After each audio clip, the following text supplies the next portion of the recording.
जय महाकाली दोस्तों आज मैं दुर्गा कवच के बारे में बताने जा रहा हूँ कि दुर्गा कवच पाठ से सिद्धि कैसे मिलती है इंसान को। सिद्धि दोस्तों इससे छठ कर्मों की मिल जाती है।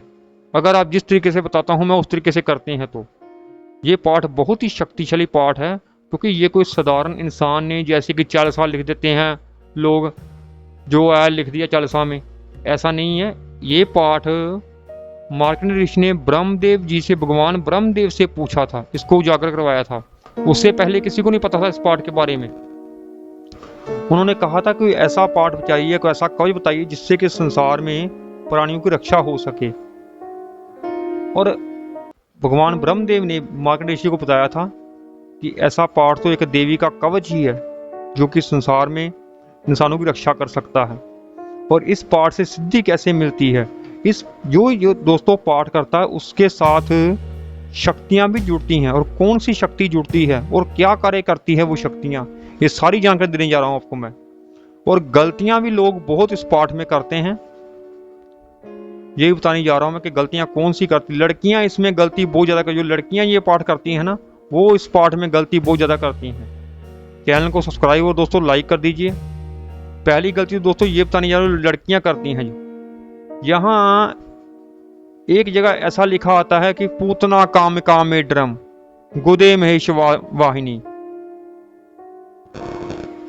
इसका मतलब है कि पूतना और कामका मेरे लिंग की रक्षा करे। और लड़कियां ऐसा नहीं बोल सकती, क्योंकि लड़कियां ऐसा बोल सकती हैं पूतना कामिका मेरे गुप्त अंग की रक्षा करे, ऐसा बोल सकती। लड़कियां भी कई ऐसा बोलती हैं, ऐसे ही पढ़ती रहती हैं। ये गलती यहाँ लड़कियां करती हैं। लड़कियां ऐसा ना करे, ऐसा ना करे वहां पर। और इस पाठ से सिद्धि कैसे मिलती है दोस्तों, इस पाठ को कैसे करना है आपने दोस्तों। इस पाठ को आपने रोज घी का दीपक जलाकर, लाल आसन, लाल सर पर कपड़ा रखकर माँ दुर्गा की तस्वीर के सामने बैठ जाना है आपने। और सिद्धि कैसे मिलती है, इस पाठ के लिए आपने भगवान शिव को गुरु बना लेना, अगर आपका गुरु नहीं है तो। दोस्तों जब आप सिद्धि प्राप्त करने के लिए कोई चीज करते हैं तो उसमें गलती नहीं होनी चाहिए, नहीं तो आपका नुकसान बहुत ज्यादा होता है। इसमें अंतरिक्ष शक्ति अंतरिक्ष रूप में फायदा करती है और अंतरिक्ष रूप में ही नुकसान करती है, ये बात याद रखें। और भोग में आपने कुछ भी मीठा रख सकते हैं आप। भगवान शिव को जब गुरु बना लेना है आपने, भगवान शिव को गुरु बनाकर आपने पहले आपने उनके ही एक मंत्र की माला करनी है, फिर आपने गणेश माला करनी है, उसके बाद आपने इस पाठ को करना है। जिन दोस्तों को नहीं आता, संस्कृत नहीं आती, वो हिंदी में भी पढ़ सकते हैं। गूगल में सर्च करेंगे हिंदी में भी वहाँ आ जाता है। इसलिए किसी भी तरीके से आप पढ़ सकते हैं, बंगाली में पढ़ सकते हैं, जिसी तरीके उसमें किसी तरीके से भी ट्रांसलेट कर सकते हैं आप। और रोज आपने 108 पाठ दोस्तों करने हैं इसके, अगर आप सिद्धि प्राप्त करना चाहते हैं। और पहले आपने संकल्प लेना है, ये नहीं है कि दोस्तों आप 108 पाठ करेंगे तभी इसकी सिद्धि मिलती है। सिद्धि इसकी एक पाठ में मिल जाती है, लेकिन आपको फिर पता नहीं चलता उसका। शक्तियाँ आपके साथ जुड़ जाती हैं, और शक्तियाँ आपके साथ माँ दुर्गा की जो शक्तियाँ हैं, जो शक्तियाँ उसके साथ चलती हैं, वो आपके साथ रहकर आपकी रक्षा करती हैं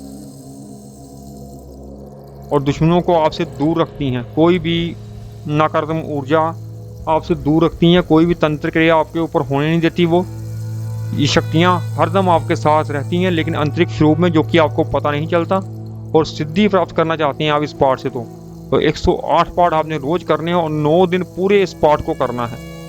वैसे दोस्तों अगर इसी पाठ की सिद्धि प्राप्त करनी हो तो फिर 21 दिन इस पाठ को करना पड़ता है। ये नवरात्रों में दिन में सिर्फ 9 दिन कर सकते हैं आप, 9 दिन में सिद्धि मिल जाती है, नहीं तो 21 दिन इस पाठ को करना पड़ता है, 108 पाठ, अगर इस पाठ की सिद्धि चाहते हैं आप। और इस पाठ से छठ कर्मों की सिद्धि मिलती है दोस्तों।